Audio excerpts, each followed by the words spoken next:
Hi, welcome to Inside the Scary Mind of a Writer, and I'm Adina Lev, the writer. This is episode part 36 of my continuing blog series at getting my name out there and letting people know just how twisted I am. And that should be the scary part because some of the things I talk about in these episodes, yes, I've started to call them episodes. I'll still put part 30 whatever in the description. So that's just me. But I'm beginning to evolve as a vlogger and calling this an episode. But anyhow, it gives voice to everything I think about in my head. And in my head's a scary place because that's the scary thing is if I put it out there, if I talk about it, imagine the things I keep back and don't talk about. We all do that. And we say things that we know are uncharitable or mean or just nasty, but we don't say all of them. Those we keep inside our head.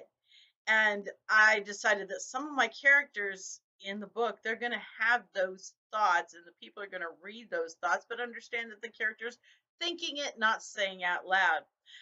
I'm evolving these characters. The current book that I'm working on, I'm Not Your Victim. I'm still happy with that title.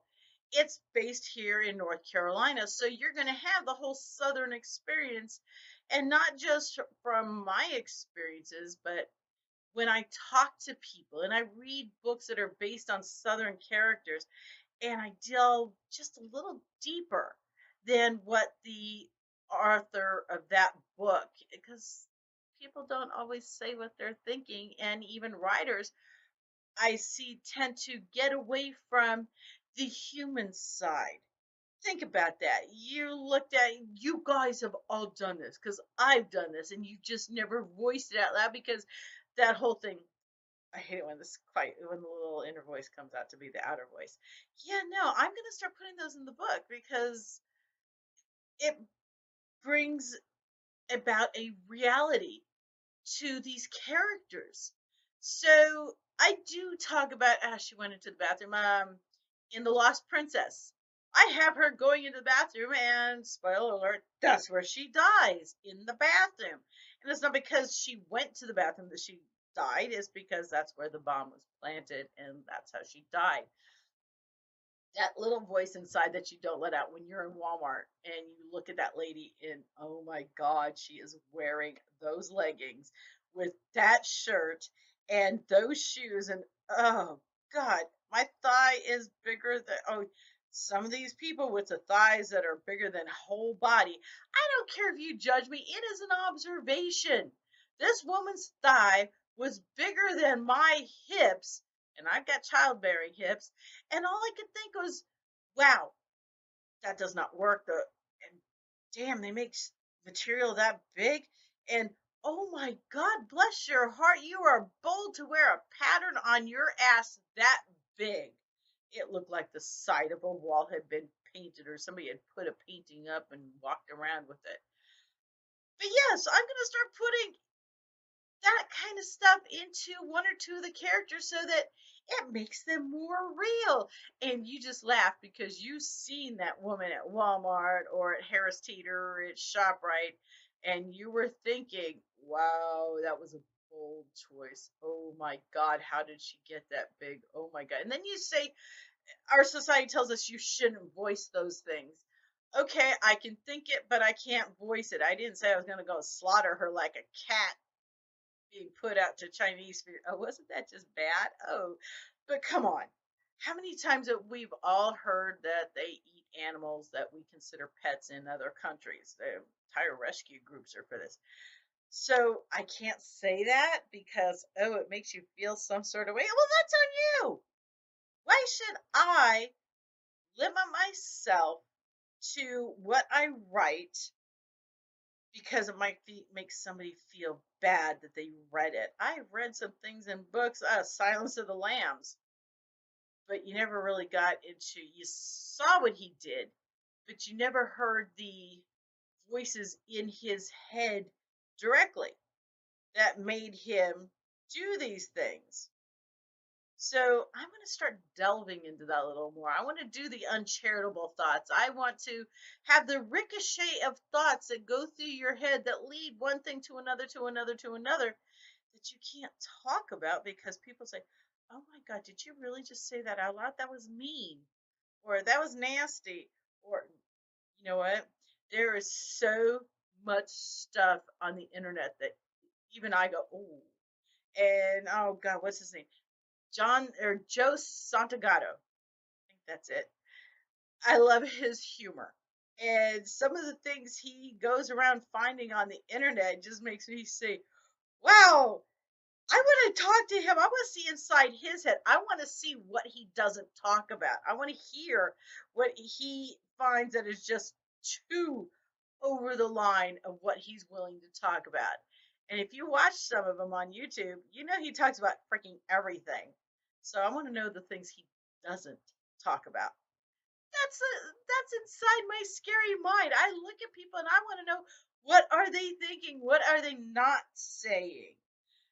Oh, so anyway, this is the second video this week because last week I was running late. This week I'm actually ahead of the game, and it is Saturday, and I'm heading out to Chicago next week. Yeah, I get to see my son and my grandsons and my daughter-in-law, who is a saint because she puts up with my son, who is the extreme of me.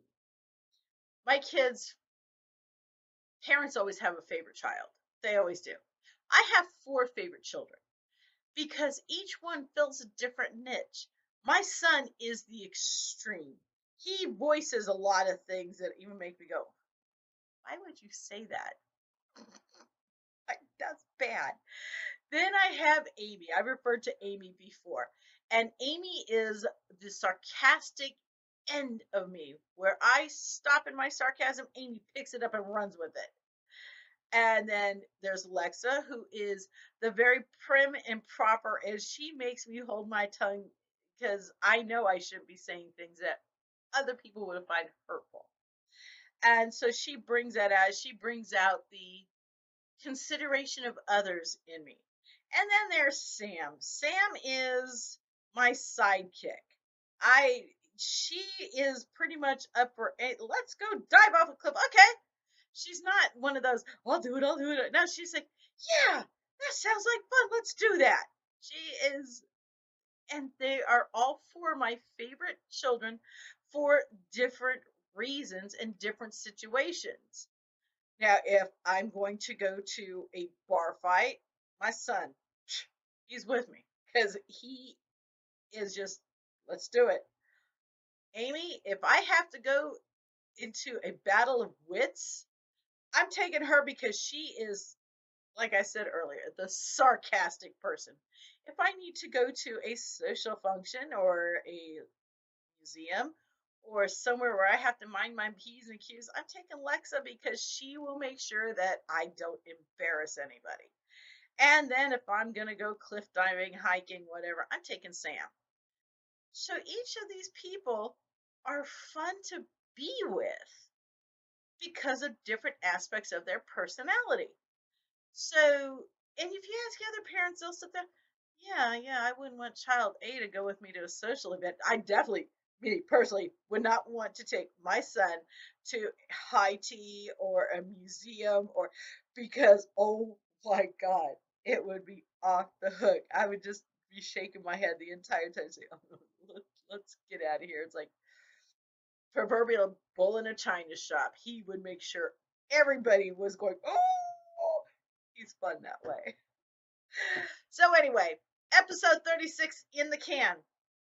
Google Joe Santagato. He is funny, and some of the stuff makes you go, oh my. And I will be babbling at this camera again next week. And if you like this video, thumbs up. If you didn't like this video, thumbs down. Either way, share it. Put my name out there. Do a solid for a sister. This has been enlightening. I will see you all next week. Bye.